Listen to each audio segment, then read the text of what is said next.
Taiwán en Asia y Comoras en África dieron el pistoletazo de largada del super año electoral. Estamos hablando de 2024. Habrá 100 elecciones, de las cuales la mitad serán presidenciales. Entre ellas, 6 de América Latina: El Salvador, México, República Dominicana, Uruguay, Panamá y Venezuela.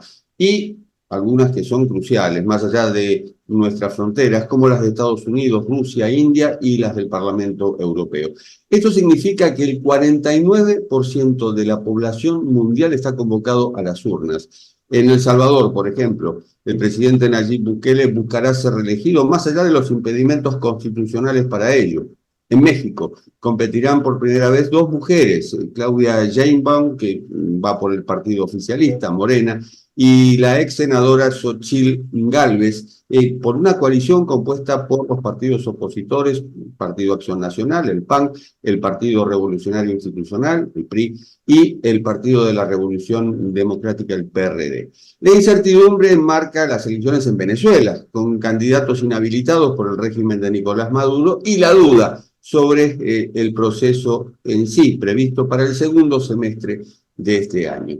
Hace poco, Tamara Tarasiuk, directora del programa de Estado de Derecho Peter Bell del Diálogo Interamericano o Inter-American Dialogue, ha publicado un artículo muy interesante titulado "El superciclo electoral de América Latina dependerá de un factor clave". ¿Cuál es ese factor clave? Bueno, dice Tamara que es probable que los votantes recompensen a los líderes que respondan a sus necesidades más fundamentales, aunque en algunos casos sin necesariamente importar si valoran la democracia, un gobierno limpio o un Estado de Derecho.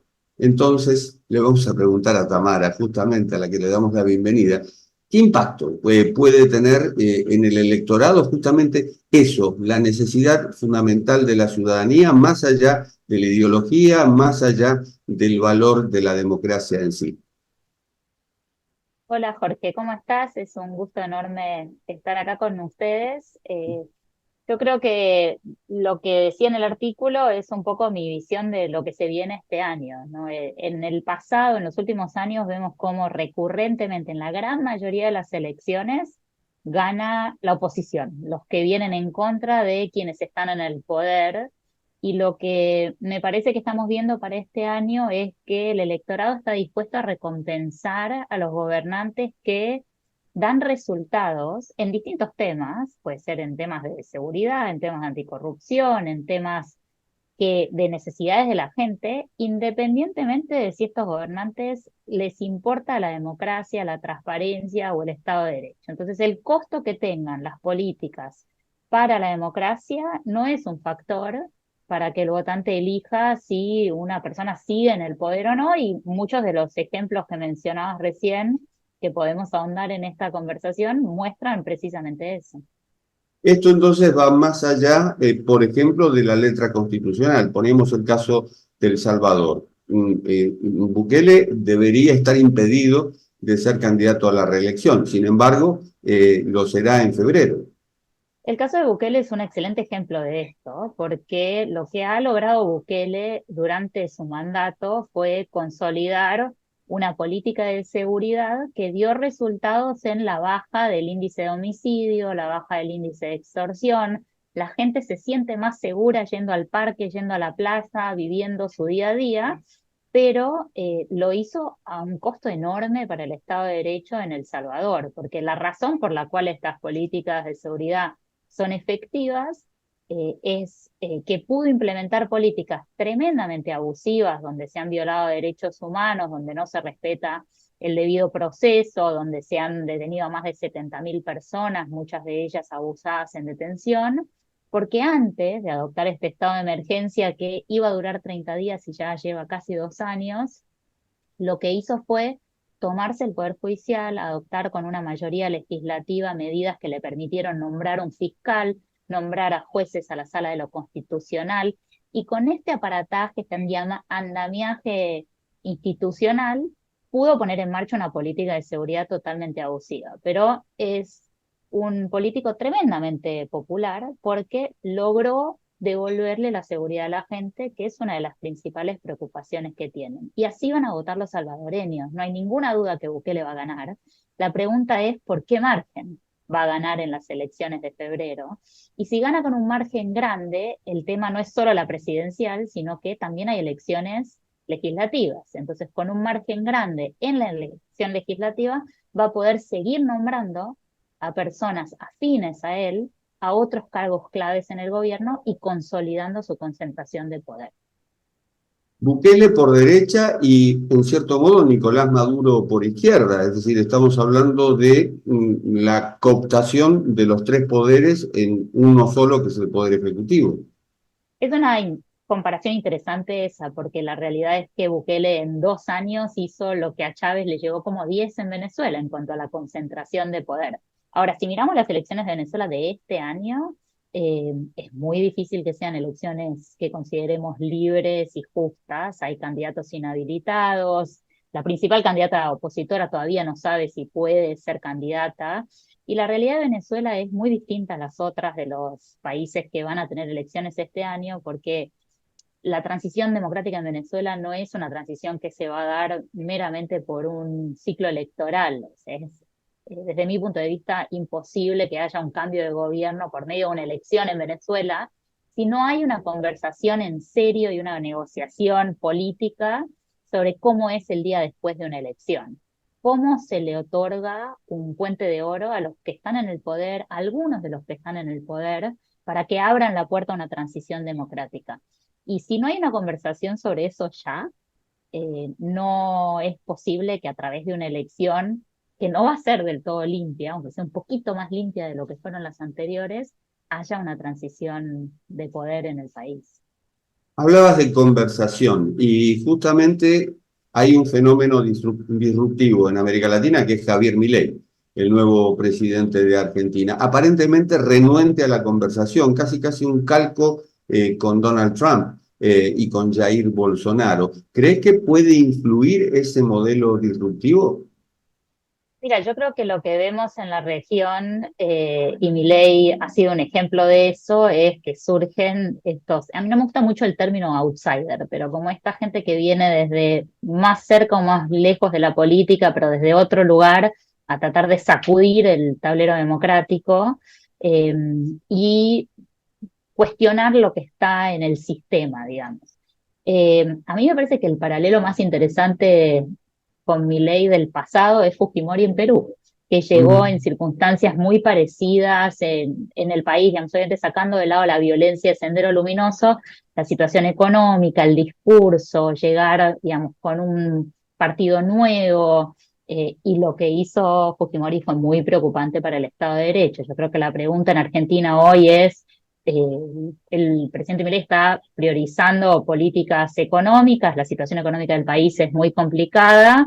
eh, si le va bien en la cuestión económica, ¿qué va a hacer con el Estado de Derecho? ¿No? Eso todavía me parece que es una duda grande que hay que despejar con relación a la Argentina, pero creo que si lo ponemos en un contexto regional, a mí lo que me parece interesante cuando se habla de Milei es compararlo también el contraste con Guatemala, ¿no? Que si hablamos de ciclos electorales recientes, eh, Uh-huh. el presidente Bernardo Arévalo en Guatemala también llegó al poder cuestionando el status quo en el país, un status quo tremendamente corrupto, y a diferencia de otros países, Arévalo lo hizo basándose exclusivamente en el Estado de Derecho, en la democracia, y tiene un desafío enorme ahora para gobernar. O sea, fue muy difícil que asumiera el país el 14 de enero y ahora asumiera la presidencia y ahora tiene que gobernar, ¿no? Entonces creo que en este contexto de la región, estamos viendo un poco el desafío que tienen los líderes de poder de gobernar democráticamente y mostrar que pueden darle resultados a la gente dentro del marco democrático. Pero ¿cuánto influyen los archivos, caso Martinelli en Panamá? El caso de Martinelli es un caso interesante, digamos, diferente, pero de la misma línea de Bukele, como hablábamos antes, ¿no? O sea, Uh-huh. en Panamá el que lidera las encuestas es un presidente condenado, eh, y realmente, digamos, que tiene una condena por lavado de dinero, que tiene claramente un récord de corrupción, pero que también gobernó. Digamos, Martinelli llegó al poder rompiendo un ciclo de mucho tiempo de dos partidos en el país. Este sistema bipartista se rompió con Martinelli cuando llegó, y lo que hizo fue beneficiarse de un ciclo de bonanza económica que logró darle resultados a la gente. Se creó el metro de la ciudad de Panamá durante su gobierno, la gente vio resultados concretos. Digamos, por todo esto se creó el eslogan de robó pero hizo durante su presidencia, y es hoy quien lidera las encuestas. Tiene un problema que es una prohibición constitucional para ser presidente si tiene una condena firme, entonces hay que ver qué pasa con un último recurso judicial. Si él no puede ser candidato, es difícil saber quién va a ganar las elecciones en Panamá, pero nuevamente vemos un caso donde el que dio resultados durante su gobierno puede ganar unas elecciones independientemente de haber sido condenado por el lavado de dinero. El robó pero hizo me recuerda a Carlos Menem en Argentina y a otros tantos en realidad. México, después del sexenio de Andrés Manuel López Obrador, marcado por las mañaneras y, bueno, por una cierta inclinación, digamos, hacia los regímenes más de izquierda de América Latina, ¿estará preparado para tener una presidenta por primera vez en su historia? El caso de México es notable porque, digamos, no hay reelección, entonces no es AMLO el que está candidateándose, pero Claudia Sheinbaum es su delfín político, es quien AMLO quiere que gane la presidencia, y ella tiene la ventaja del aparato estatal. O sea, esta es la primera vez en muchísimos años, desde que terminaron los 70 años del PRI en México, que existe un aparato estatal que acompaña al candidato oficialista.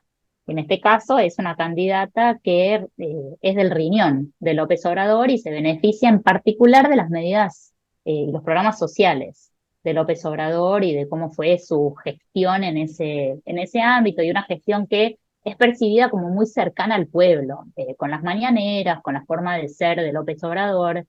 Eh, y lo que queda por verse es cuánto Claudia Sheinbaum está dispuesta a separarse de López Obrador en las políticas y propuestas de López Obrador más antidemocráticas, ¿no? López Obrador ha hecho esfuerzos claros desde su presidencia en contra de instituciones independientes como el Poder Judicial, la Institución Nacional de Acceso a la Información, el Instituto Nacional Electoral. Entonces, estas son unas elecciones donde hay un INE, un Instituto Nacional Electoral más debilitado para controlar cómo se usa el aparato estatal en contra, perdón, a favor de la candidata oficialista.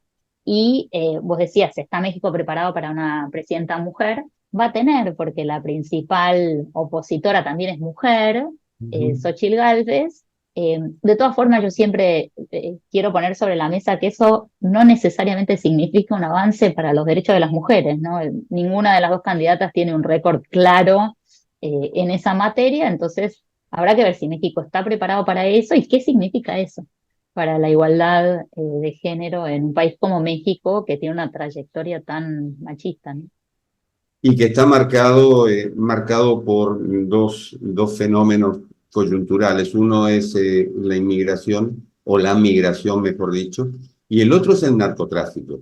Y cuando hablamos de narcotráfico, hablamos de cárteles que tienen alguna conexión con los de Ecuador, que está en crisis en este momento, está en una fuerte de guerra interna. ¿Cómo crees que pueda ser el desenlace y cuánto influye el narco en la política en América Latina?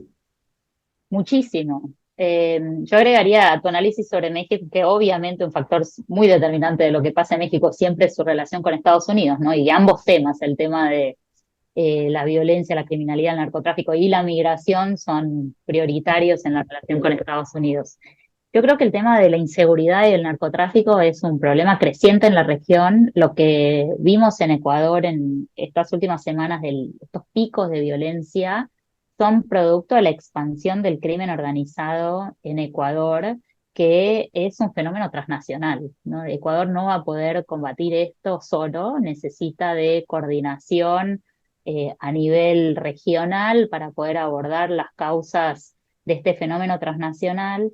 Y también es importante que dentro del país existan una política dual, ¿no? Que sea una política como punitivista, donde vayan presos los que cometieron violaciones del derecho penal, delitos, pero dentro del Estado de Derecho y con debido proceso, pero que además existan políticas que aborden las causas estructurales, políticas sociales, independencia judicial, un poder judicial que no sea corrupto y que investigue. O sea, sin todo eso va a ser difícil salir de este pico de criminalidad que está viendo Ecuador, que no es solo la cantidad, sino también el tipo de violencia que no se estaba viendo en el país hasta ahora. Y me parece que pensar en Ecuador de una manera aislada es miope, ¿no? Hablamos de las cuestiones electorales en todo el país. Hay elecciones en Uruguay, que es uno de los, digamos, países más democráticos que hay en la región, es una excepción en un montón de aspectos, el respeto a las instituciones, el respeto a los partidos políticos. Y uno de los grandes desafíos que enfrenta Uruguay en estas elecciones es justamente el aumento de cómo se está permeando el crimen organizado en el país, y un aspecto central para ponerle el ojo en las elecciones de Uruguay de este año es el financiamiento privado de las campañas políticas, que requiere de mucha mejor regulación de la que tiene en el país hoy de cara a las elecciones presidenciales de este año. Entonces, incluso en un país como Uruguay, que es de lo más democrático que tenemos en la región en un montón de niveles, el crimen organizado es uno de los desafíos principales. Y en un contexto difícil, con dos guerras en curso, una en Ucrania, Rusia contra Ucrania, la otra en la Franja de Gaza, Israel después de la masacre terrorista del 7 de octubre, la represalia. En fin, un mundo convulsionado y América Latina no es la excepción. Tamara, un placer, muchísimas gracias. Muchísimas gracias por la invitación. Y esto ha sido Cuarto de Hora, el programa de Cadal TV. Nos encontramos en la próxima. Chao.